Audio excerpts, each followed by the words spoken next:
दोस्तों खबर ये है कि पाकिस्तान की इस्टेब्लिशमेंट ने पाकिस्तान के अदालती महाज पर कब्जा करके इन अदालतों में अपने मनपसंद हाथों से लगाए गए जजेस को बिठाकर इमरान खान को हमेशा जेल में रखने का एक प्लान बनाया।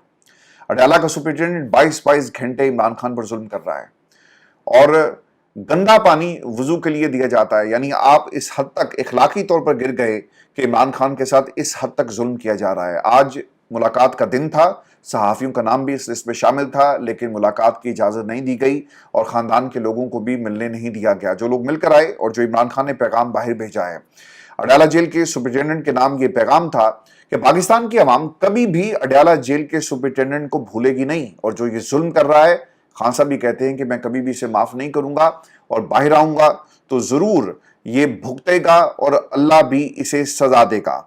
अलीमा खान ने जो गुफ्तगू की है पाकिस्तान के मीडिया से, इमरान खान के का जो पैगाम था वो पहुंचाया और अलीमा खान ये कहती है कि इमरान खान ने कहा कि मुझे 22-22 घंटे एक कमरे में आइसोलेट किया जाता है और आज जज साहब के कहने पर, इसरार पर मुझे आज एक किताब पढ़ने के लिए दी गई। इमरान खान पर टॉर्चर किया जा रहा है और ये टॉर्चर गफूर अंजुम कर रहा है।